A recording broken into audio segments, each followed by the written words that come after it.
이 침몰에 장병 46명이 실종됐습니다.北朝鮮が関与した可能性は低いと見られています。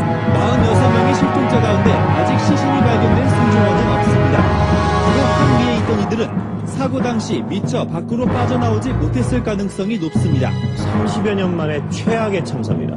처음 뉴스를 접했을 때는 단순한 사고로 받아들였었고 안보의 위기, 그다음에 전쟁 위기에까지는 생각하지 않았습니다. 순간 당황스러워 함께 사건이 벌어지기 일정 시간 이전까지도 아무런 조짐이 없었다는 걸 확실하게 증언할 수가 있습니다. 군 당국의 발표는 오락가락 그 자체였습니다. 처음에는 굉장히 미스테리했어요. 배가 전부 이제 인양이 된 다음에 이제 밝혀지는 거니까. 인양 작업은 선체를 수면 가까이 끌어올려 배치 작업을 거쳐 마주선에 옮깁니다. 천안함의 마지막 필요를 위한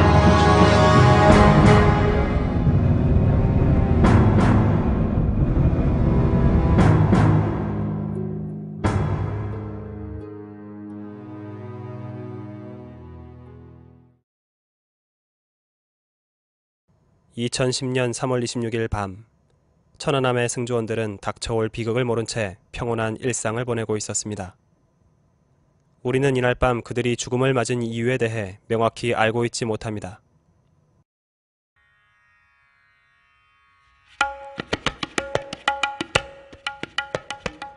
그들이 탄 배는 남북이 대치한 백령도 인근에서 침몰했습니다. 함수와 한미가 인양된 뒤 본격적인 조사에 착수한 민군합동조사단은 5월 20일 천안함을 침몰시킨 범인으로 북한을 지목했습니다. 사건이 일어난 지 2달도 안 된 시점이었고 6.2 지자체 선거운동 개시일이었습니다.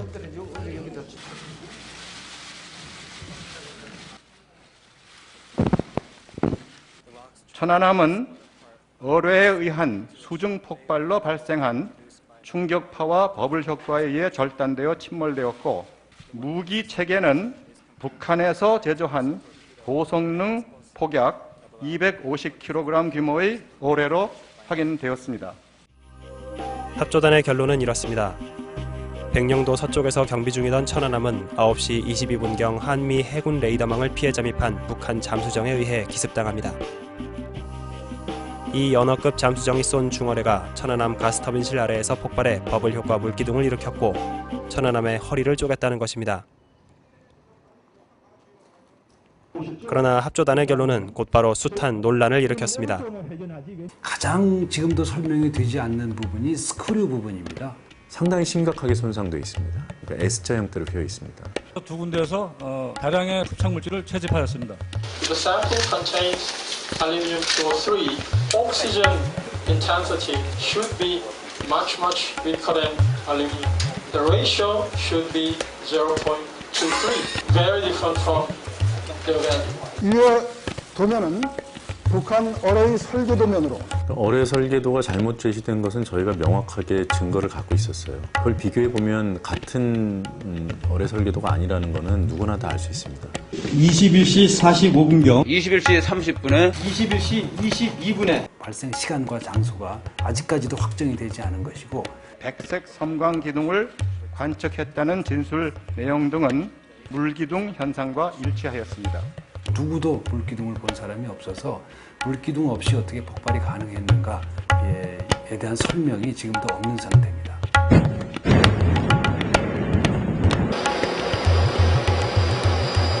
그 물기둥이 있었다는 근거로 매우 믿기 힘든 얘기들을 했어요. 견시병이 얼굴에 뺨에 물이 조금 튀었다라든가.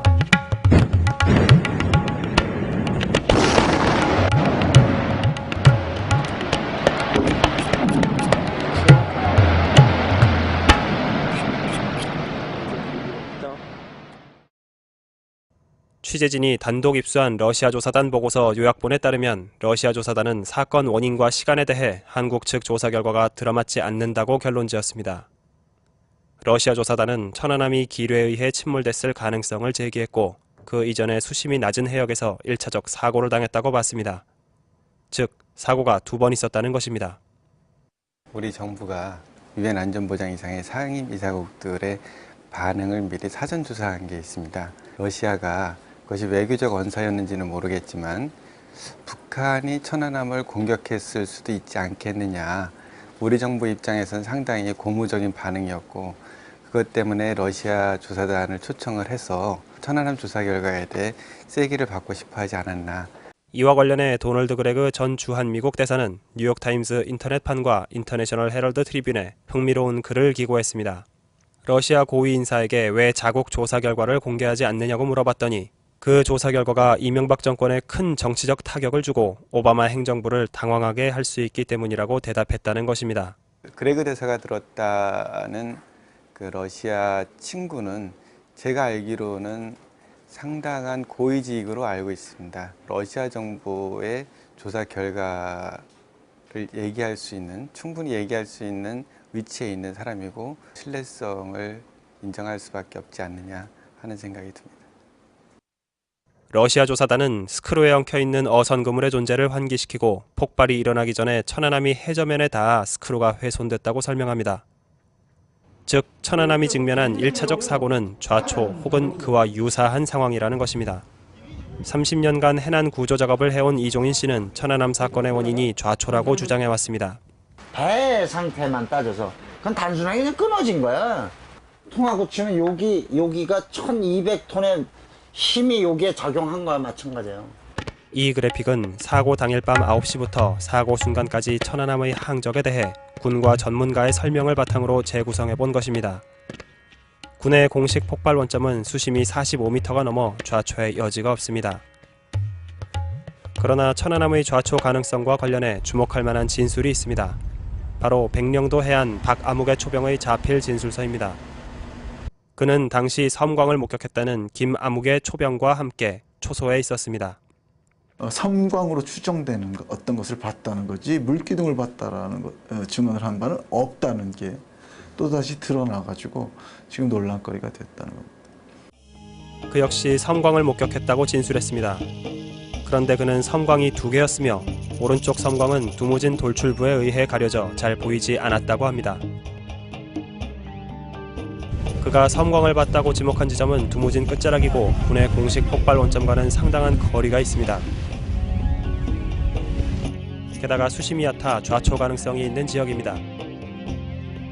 군의 공식 폭발 원점은 탁 트인 바다라 불빛이 가려질 여지가 없습니다. 합주단의 임의로 북쪽에서 본 걸 남쪽에 있는 폭발 원점에서 일어난 물기둥을 본 것으로 해석해 버렸어요. 그거는 조작입니다. 그의 다음 진술은 더욱 놀랍습니다. 그는 밤 9시 30분경 초소 기준 180도 방향으로 3km 떨어진 지점에서 해군함이 좌초된 초계함을 구조했다는 것입니다. 이 지점은 수심이 얕은 해안 인접 지역입니다. 게다가 좌초라고 쓰고 있습니다. 아예 다른 곳을 봤어요. 늘 관측하는 지역이고 시야가 아무리 나빠도 확인이 가능한 곳이다. 이렇게까지 구체적으로 진술하고 그 진술을 지금까지도 유지하고 있습니다. 이에 최문순 의원과 기자들은 알파 잠수 이종인 대표의 도움을 받아 이 지점에 대한 해안 조사를 벌였습니다. 그 결과 해도상에는 존재하지 않는 여러 암초와 사구의 존재를 확인할 수 있었습니다.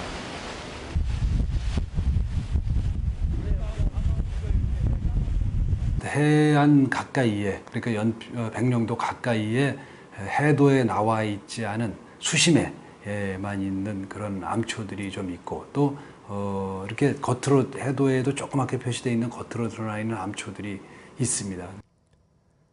러시아 조사단은 또 사고 시간과 관련해 뜻밖의 사실을 알려줍니다.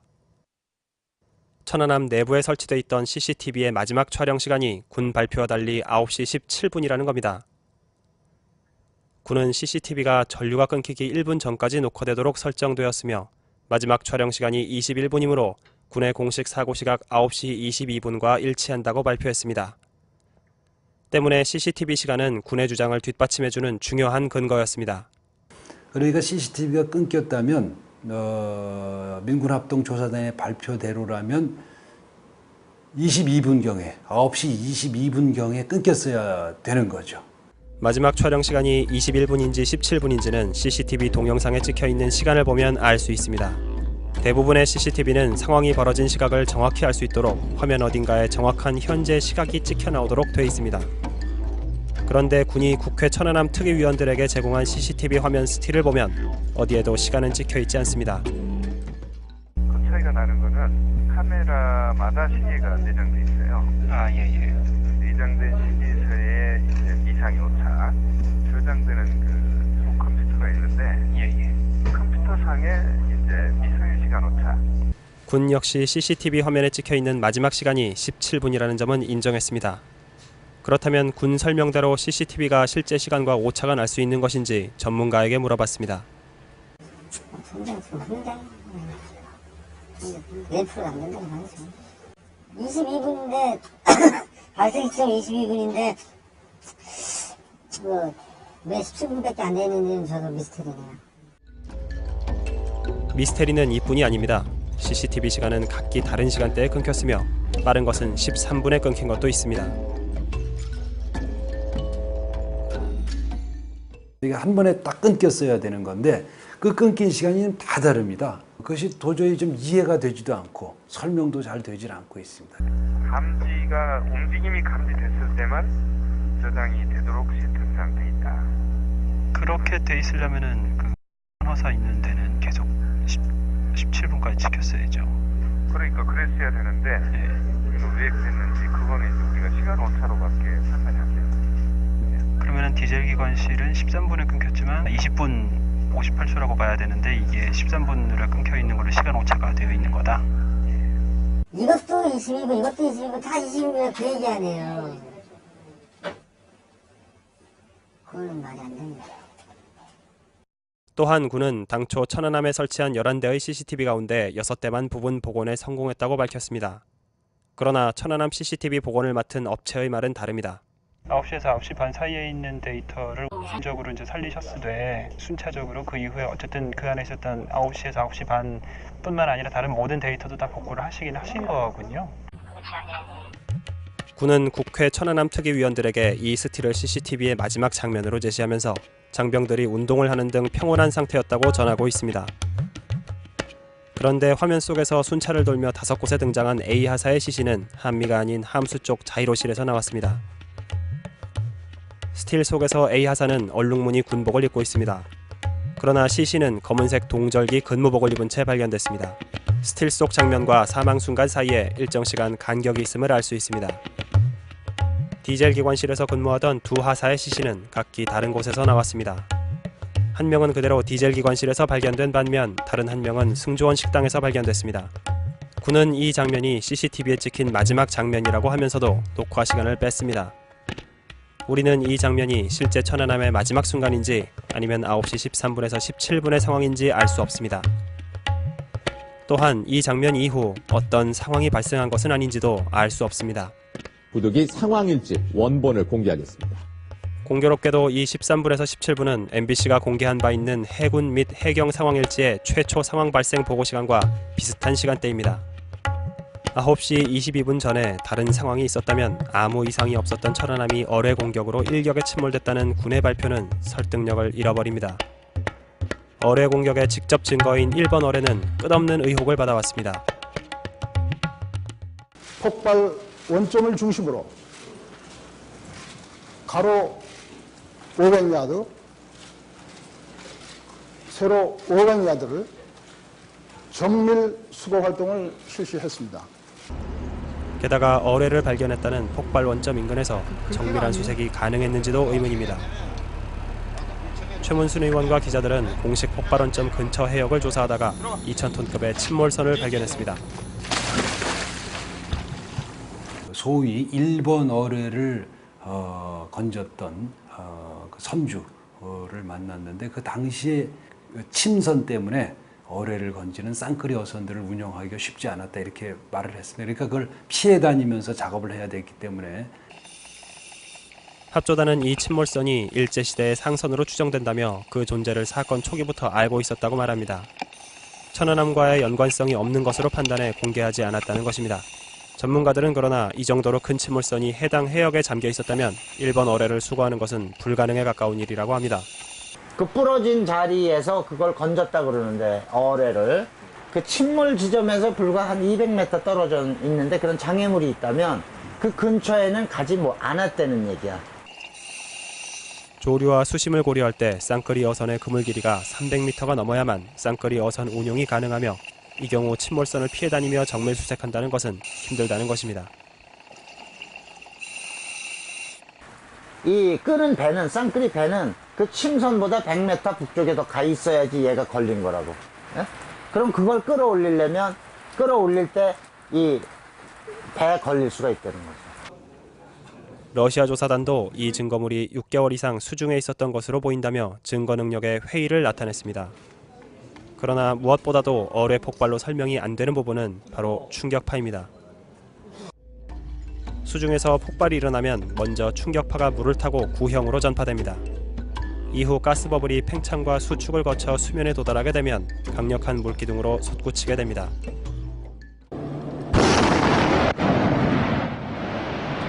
선체를 직접 타격하는 버블제트 물기둥에 대해서는 그동안 많이 알려져 왔습니다. 그러나 실제 폭발 에너지의 53%를 차지하는 것은 바로 이 충격파입니다. 국내의 한 연구원은 이 충격파가 중력 가속도의 18배, 즉 18G를 넘어가게 되면 머리의 인체 안정성을 확보할 수 없다고 말합니다. 18G, 50G를 설정하신 거를 어떻게 그렇게 설정을 하셨는지 좀 설명을 해주시겠어요? 나사에서 실험한 아주 정해놓은 어떤 기준값이거든요. 합조단은 그동안 천안함의 경우 TNT 2,300kg 규모의 수중 폭발의 영향을 받았다고 주장해왔습니다. 그 영향에 대해 전문가의 의견은 이렇습니다.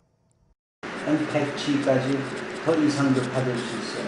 이 사람이 막 총알같이 날아간 거야. 펑하고. 그러면 여기 부딪히고 저기 부딪히고 찢어지고 골절되고 그게 맞아서 떨어지고 죽고 하는데 그래서 그런 거죠.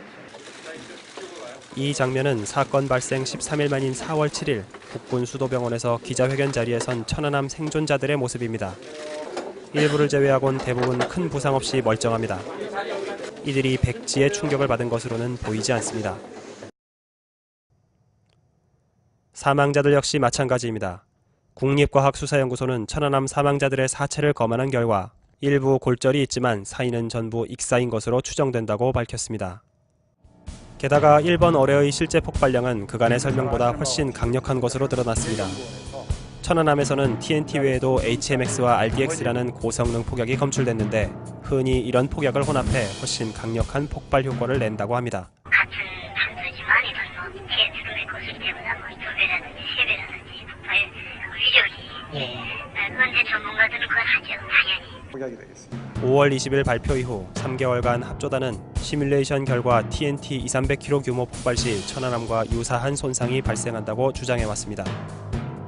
백령도 인근에서 발생한 지진파의 세기도 TNT로 환산하면 250kg 규모로 파악돼 일본 어뢰의 폭발량과 일치한다고도 했습니다. 그러나 전문가들의 의견을 종합할 때 일본 어뢰의 폭발량을 TNT로 환산하면 350에서 500kg 규모가 되므로 합조단의 설명은 심각한 오류에 빠집니다. 합조단 역시 이런 오류를 인식했는지 9월 13일 낸 최종 보고서를 통해 3개월 넘도록 유지해왔던 설명을 뒤집었습니다. 다시 시뮬레이션 해보니 TNT 360kg 규모가 맞다는 것입니다. 그러나 지진파의 크기와의 불일치는 명쾌히 설명하지 못했습니다.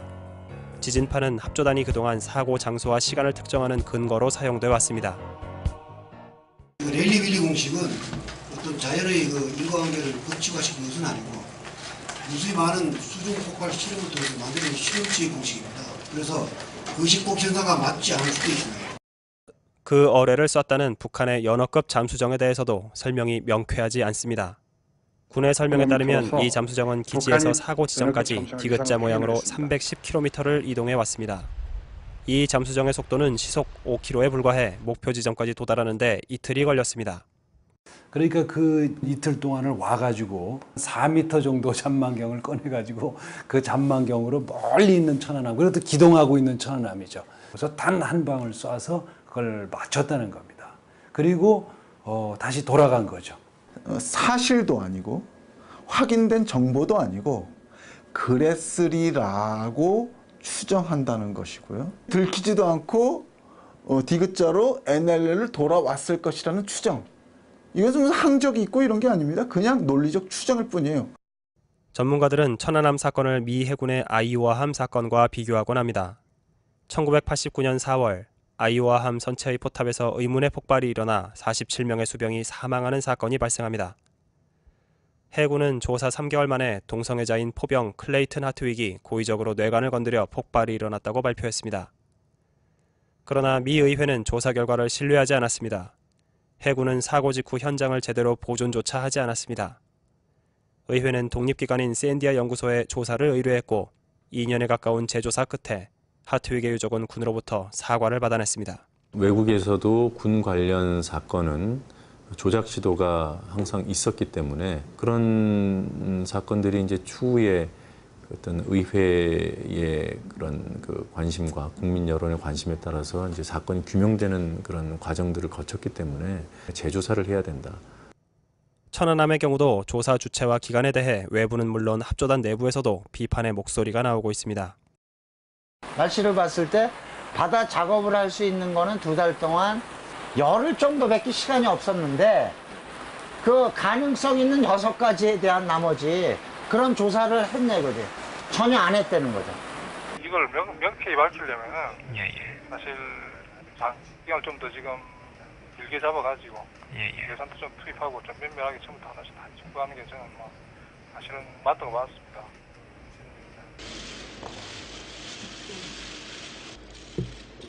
존경하는 국민 여러분, 한반도 정세가 중대한 전환점을 맞고 있습니다. 천안함 이후 한미는 대규모 해상 군사훈련을 강행했습니다.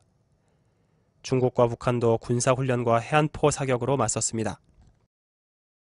신냉전이라는 표현을 썼었는데 미국이 중국과의 힘겨루기를 계속하는 그 과정에서 천안함 사건이 나버리니까 완전히 한미와 북중 이 동맹 대 동맹의 대결 구조로 들어가 버리면서 한국의 대미 의존 외교는 심각한 부작용을 일으켰고 북한은 급속도로 중국의 영향권으로 편입될 조짐을 보이고 있습니다. 국내 정치적 목적으로 천안함 사건을 활용하다가 중국으로부터 지금 견제를 받을 수밖에 없게 됐고 경제에 불이익을 안게 됐고 이란 제재 동참하라고는 미국의 요구를 거절할 수 없게 됐고 굉장히 어려운 지금 국면으로 빠져들었다고 볼 수가 있습니다.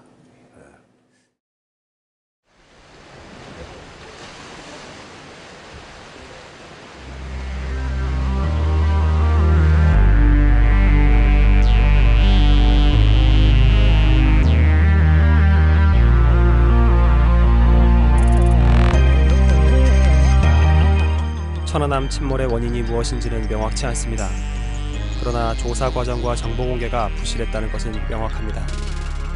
이 부실한 조사에 한반도의 운명을 맡기기에는 오늘 우리의 상황이 너무 엄혹합니다.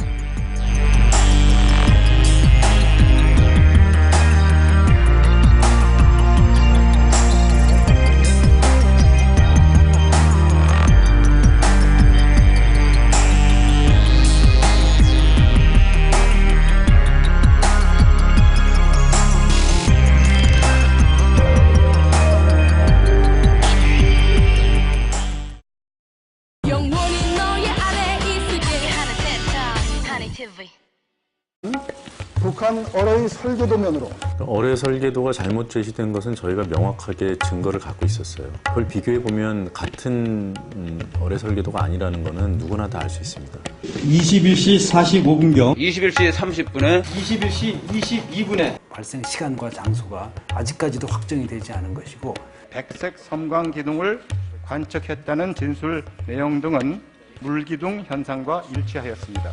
누구도 물기둥을 본 사람이 없어서 물기둥 없이 어떻게 폭발이 가능했는가에 대한 설명이 지금도 없는 상태입니다.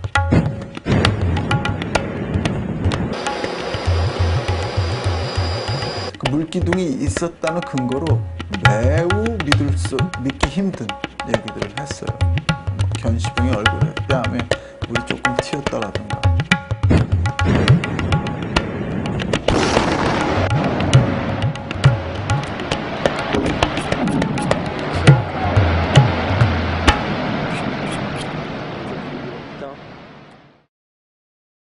취재진이 단독 입수한 러시아 조사단 보고서 요약본에 따르면 러시아 조사단은 사건 원인과 시간에 대해 한국 측 조사 결과가 들어맞지 않는다고 결론지었습니다. 러시아 조사단은 천안함이 기뢰에 의해 침몰됐을 가능성을 제기했고 그 이전에 수심이 낮은 해역에서 1차적 사고를 당했다고 봤습니다. 즉, 사고가 2번 있었다는 것입니다.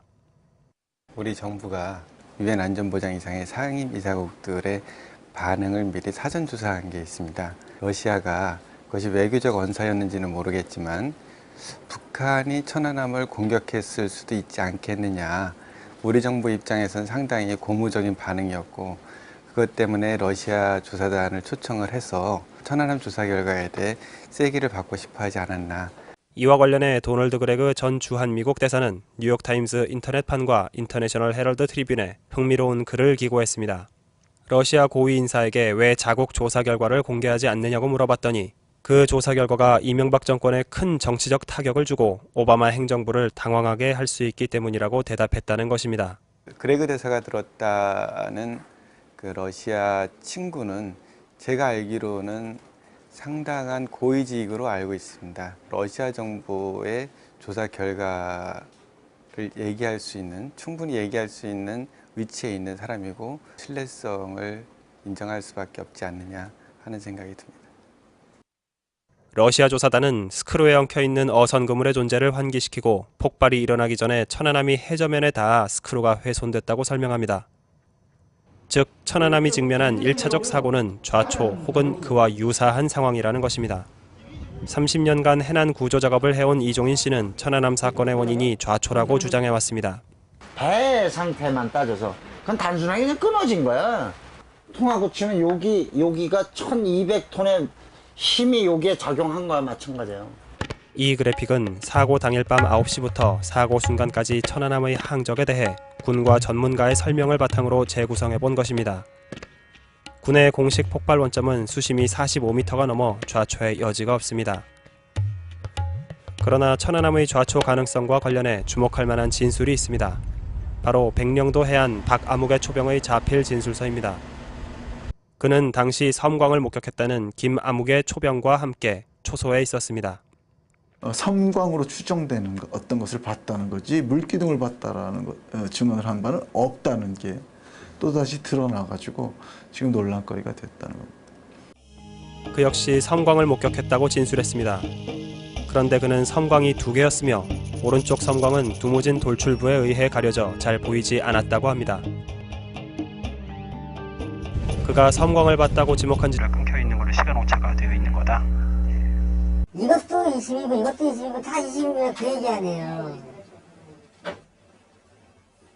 그건 말이 안 됩니다. 또한 군은 당초 천안함에 설치한 11대의 CCTV 가운데 6대만 부분 복원에 성공했다고 밝혔습니다. 그러나 천안함 CCTV 복원을 맡은 업체의 말은 다릅니다. 9시에서 9시 반 사이에 있는 데이터를 우선적으로 이제 살리셨으되 순차적으로 그 이후에 어쨌든 그 안에 있었던 9시에서 9시 반뿐만 아니라 다른 모든 데이터도 다 복구를 하시긴 하신 거군요. 군은 국회 천안함 특위위원들에게 이 스틸을 CCTV의 마지막 장면으로 제시하면서 장병들이 운동을 하는 등 평온한 상태였다고 전하고 있습니다. 그런데 화면 속에서 순찰을 돌며 5곳에 등장한 A하사의 CC는 한미가 아닌 함수 쪽 자이로실에서 나왔습니다. 스틸 속에서 A하사는 얼룩무늬 군복을 입고 있습니다. 그러나 CC는 검은색 동절기 근무복을 입은 채 발견됐습니다. 스틸 속 장면과 사망 순간 사이에 일정 시간 간격이 있음을 알 수 있습니다. 디젤 기관실에서 근무하던 2 하사의 CC는 각기 다른 곳에서 나왔습니다. 한 명은 그대로 디젤 기관실에서 발견된 반면 다른 한 명은 승조원 식당에서 발견됐습니다. 군은 이 장면이 CCTV에 찍힌 마지막 장면이라고 하면서도 녹화 시간을 뺐습니다. 우리는 이 장면이 실제 천안함의 마지막 순간인지 아니면 9시 13분에서 17분의 상황인지 알 수 없습니다. 또한 이 장면 이후 어떤 상황이 발생한 것은 아닌지도 알 수 없습니다. 부득이 상황일지 원본을 공개하겠습니다. 공교롭게도 이 13분에서 17분은 MBC가 공개한 바 있는 해군 및 해경 상황일지의 최초 상황 발생 보고 시간과 비슷한 시간대입니다. 9시 22분 전에 다른 상황이 있었다면 아무 이상이 없었던 천안함이 어뢰 공격으로 일격에 침몰됐다는 군의 발표는 설득력을 잃어버립니다. 어뢰 공격의 직접 증거인 1번 어뢰는 끝없는 의혹을 받아왔습니다. 폭발 원점을 중심으로 가로 500야드, 세로 500야드를 정밀 수거 활동을 실시했습니다. 게다가 어뢰를 발견했다는 폭발 원점 인근에서 정밀한 수색이 가능했는지도 의문입니다. 최문순 의원과 기자들은 공식 폭발 원점 근처 해역을 조사하다가 2,000톤급의 침몰선을 발견했습니다. 소위 일본 어뢰를 건졌던 그 선주를 만났는데 그 당시에 침선 때문에 어뢰를 건지는 쌍끌이 어선들을 운영하기가 쉽지 않았다 이렇게 말을 했습니다. 그러니까 그걸 피해 다니면서 작업을 해야 됐기 때문에 합조단은 이 침몰선이 일제시대의 상선으로 추정된다며 그 존재를 사건 초기부터 알고 있었다고 말합니다. 천안함과의 연관성이 없는 것으로 판단해 공개하지 않았다는 것입니다. 전문가들은 그러나 이 정도로 큰 침몰선이 해당 해역에 잠겨 있었다면 일본 어뢰를 수거하는 것은 불가능에 가까운 일이라고 합니다. 그 부러진 자리에서 그걸 건졌다 그러는데 어뢰를 그 침몰 지점에서 불과 한 200m 떨어져 있는데 그런 장애물이 있다면 그 근처에는 가지 않았다는 얘기야. 조류와 수심을 고려할 때 쌍끌이 어선의 그물 길이가 300m가 넘어야만 쌍끌이 어선 운용이 가능하며 이 경우 침몰선을 피해 다니며 정밀 수색한다는 것은 힘들다는 것입니다. 이 끄는 배는 쌍끌이 배는 그 침선보다 100m 북쪽에 더 가 있어야지 얘가 걸린 거라고. 예? 그럼 그걸 끌어올릴 때 이 배에 걸릴 수가 있다는 거죠. 러시아 조사단도 이 증거물이 6개월 이상 수중에 있었던 것으로 보인다며 증거 능력의 회의를 나타냈습니다. 그러나 무엇보다도 어뢰 폭발로 설명이 안 되는 부분은 바로 충격파입니다. 수중에서 점은 두무진 끝자락이고 군의 공식 폭발 원점과는 상당한 거리가 있습니다. 게다가 수심이 얕아 좌초 가능성이 있는 지역입니다. 군의 공식 폭발 원점은 탁 트인 바다라 불빛이 가려질 여지가 없습니다. 합조단의 임의로 북쪽에서 본 걸 남쪽에 있는 폭발 원점에서 일어난 물기둥을 본 것으로 해석해 버렸어요. 그거는 조작입니다. 그의 다음 진술은 더욱 놀랍습니다. 그는 밤 9시 30분경 초소 기준 180도 방향으로 3km 떨어진 지점에서 해군함이 좌초된 초계함을 구조했다는 것입니다. 이 지점은 수심이 얕은 해안 인접 지역입니다. 게다가 좌초라고 쓰고 있습니다. 아예 다른 곳을 봤어요.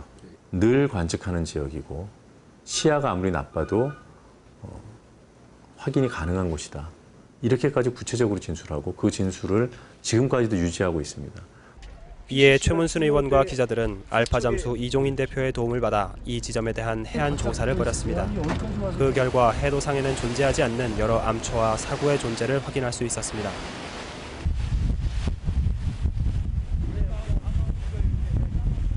해안 가까이에 그러니까 백령도 가까이에 해도에 나와 있지 않은 수심에만 있는 그런 암초들이 좀 있고 또 이렇게 겉으로 해도에도 조그맣게 표시되어 있는 겉으로 드러나 있는 암초들이 있습니다.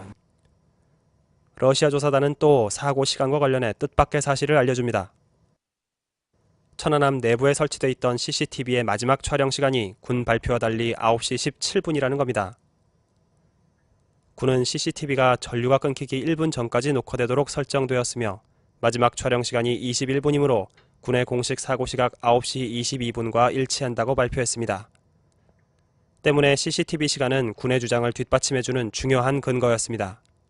그러니까 CCTV가 끊겼다면 민군합동조사단의 발표대로라면 22분경에 9시 22분경에 끊겼어야 되는 거죠.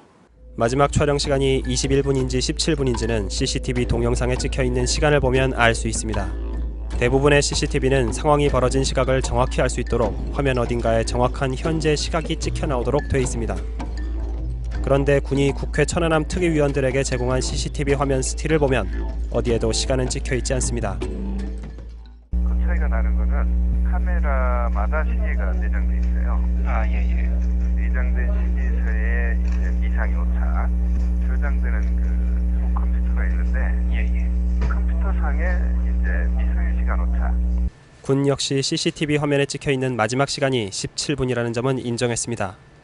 그렇다면 군 설명대로 CCTV가 실제 시간과 오차가 날 수 있는 것인지 전문가에게 물어봤습니다. 굉장히 좀 굉장히 1%가 안 된다고 하죠. 22분인데 발생 시점 22분인데 왜 17분밖에 안 되는지는 저도 미스터리네요. 미스테리는 이뿐이 아닙니다. CCTV 시간은 각기 다른 시간대에 끊겼으며 빠른 것은 13분에 끊긴 것도 있습니다. 이게 한 번에 딱 끊겼어야 되는 건데 그 끊긴 시간이 다 다릅니다. 그것이 도저히 좀 이해가 되지도 않고 설명도 잘 되질 않고 있습니다. 감지가 움직임이 감지됐을 때만 저장이 되도록 시스템상 돼 있다. 그렇게 돼 있으려면은 그 허사 있는 데는 계속 17분까지 지켰어야죠. 그러니까 그랬어야 되는데 왜 그랬는지 그거는 이제 우리가 시간 오차로밖에 판단이 안 돼요. 그러면은 디젤 기관실은 13분에 끊겼지만 20분 58초라고 봐야 되는데 이게 13분.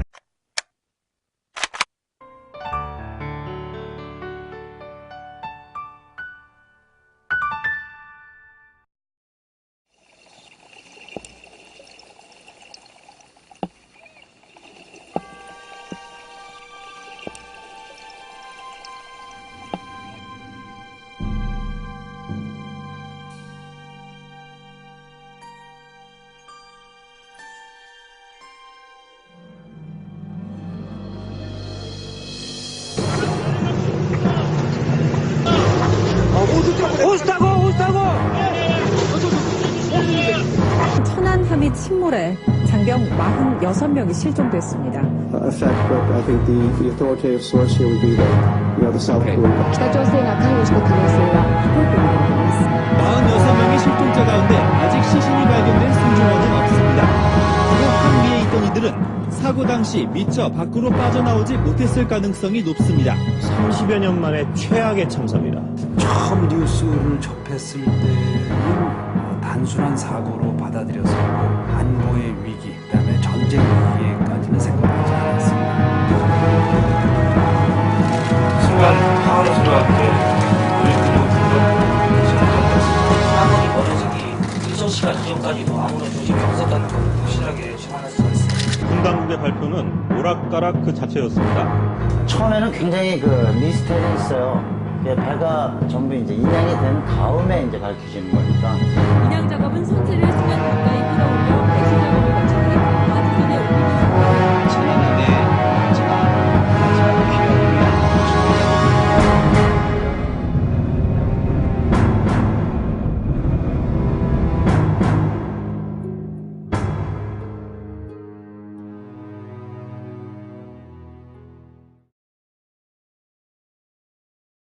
(2010년 3월 26일) 밤 천안함의 승조원들은 닥쳐올 비극을 모른 채 평온한 일상을 보내고 있었습니다. 우리는 이날 밤 그들이 죽음을 맞은 이유에 대해 명확히 알고 있지 못합니다.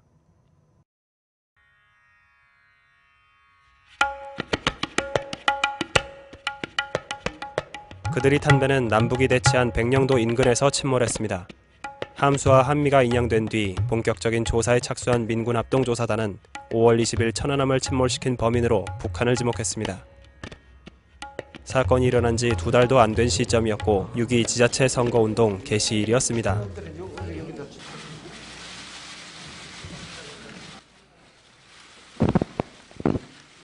천안함은 어뢰에 의한 수중 폭발로 발생한 충격파와 버블 효과에 의해 절단되어 침몰되었고 무기 체계는 북한에서 제조한 고성능 폭약 250kg 규모의 어뢰로 확인되었습니다.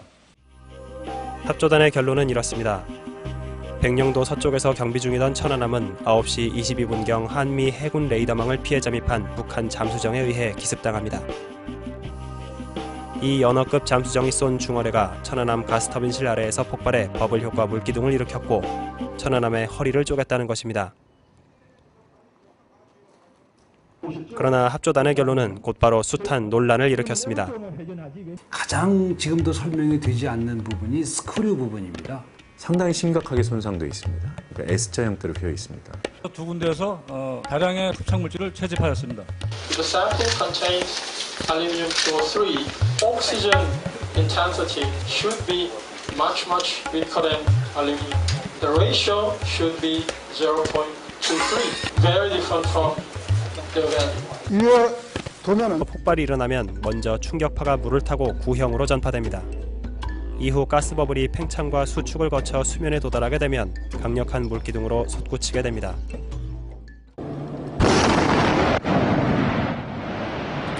선체를 직접 타격하는 버블제트 물기둥에 대해서는 그동안 많이 알려져 왔습니다. 그러나 실제 폭발 에너지의 53%를 차지하는 것은 바로 이 충격파입니다. 국내의 한 연구원은 이 충격파가 중력 가속도의 18배, 즉 18G를 넘어가게 되면 머리의 인체 안정성을 확보할 수 없다고 말합니다. 18G, 50G를 설정하신 거를 어떻게 그렇게 설명을 하셨는지 좀 설명을 해주시겠어요? 나사에서 실험한 아주 정해놓은 어떤 기준값이거든요. 합조단은 그동안 천안함의 경우 TNT 200-300kg 규모의 수중 폭발의 영향을 받았다고 주장해왔습니다. 그 영향에 대해 전문가의 의견은 이렇습니다. 100G까지 더 이상도 받을 수 있어요. 이 사람이 막 총알같이 날아갈 거야. 펑하고. 그러면 뭐 여기 부딪히고 저기 부딪히고 뭐 찢어지고 뭐 골절되고 그거에 맞아서 떨어지고 죽고 하는 게 그래서 그런 거죠. 이 장면은 사건 발생 13일 만인 4월 7일 국군 수도병원에서 기자회견 자리에 선 천안함 생존자들의 모습입니다. 일부를 제외하곤 대부분 큰 부상 없이 멀쩡합니다. 이들이 100G의 충격을 받은 것으로는 보이지 않습니다. 사망자들 역시 마찬가지입니다. 국립과학수사연구소는 천안함 사망자들의 사체를 검안한 결과 일부 골절이 있지만 사인은 전부 익사인 것으로 추정된다고 밝혔습니다. 게다가 1번 어뢰의 실제 폭발량은 그간의 설명보다 훨씬 강력한 것으로 드러났습니다. 천안함에서는 TNT 외에도 HMX와 RDX라는 고성능 폭약이 검출됐는데 흔히 이런 폭약을 혼합해 훨씬 강력한 폭발 효과를 낸다고 합니다. 같은 단수지만 이런 TNT를 거슬 때보다 거의 2배라든지 3배라든지 폭발 위력이 언제 전문가들은 그걸 하죠. 당연히. 폭약이 되겠습니다. 5월 20일 발표 이후 3개월간 합조단은 시뮬레이션 결과 TNT 200-300kg 규모 폭발 시 천안함과 유사한 손상이 발생한다고 주장해왔습니다. 백령도 인근에서 발생한 지진파의 세기도 TNT로 환산하면 250kg 규모로 파악돼 1번 어뢰의 폭발량과 일치한다고도 했습니다. 그러나 전문가들의 의견을 종합할 때 1번 어뢰의 폭발량을 TNT로 환산하면 350에서 500kg 규모가 되므로 합조단의 설명은 심각한 오류에 빠집니다. 합조단 역시 이런 오류를 인식했는지 9월 13일 낸 최종 보고서를 통해 3개월 넘도록 유지해왔던 설명을 뒤집었습니다. 다시 시뮬레이션 해보니 TNT 360kg 규모가 맞다는 것입니다. 그러나 지진파의 크기와의 불일치는 명쾌히 설명하지 못했습니다. 지진파는 합조단이 그동안 사고 장소와 시간을 특정하는 근거로 사용돼 왔습니다. 랠리빌리 공식은 어떤 자연의 인과관계를 법칙화시킨 것은 아니고 무수히 많은 수중 폭발 실험을 통해서 만드는 실험치의 공식입니다. 그래서 의식복 현상과 맞지 않을 수도 있습니다. 그 어뢰를 쐈다는 북한의 연어급 잠수정에 대해서도 설명이 명쾌하지 않습니다. 군의 설명에 따르면 이 잠수정은 기지에서 사고 지점까지 디귿자 모양으로 310km를 이동해 왔습니다. 이 잠수정의 속도는 시속 5km에 불과해 목표 지점까지 도달하는데 이틀이 걸렸습니다. 그러니까 그 이틀 동안을 와가지고 4m 정도 잠망경을 꺼내가지고 그 잠망경으로 멀리 있는 천안함, 그래도 기동하고 있는 천안함이죠. 그래서 단 한 방을 쏴서 그걸 맞췄다는 겁니다. 그리고 다시 돌아간 거죠. 사실도 아니고 확인된 정보도 아니고 그랬으리라고 추정한다는 것이고요. 들키지도 않고 디귿자로 NLL을 돌아왔을 것이라는 추정.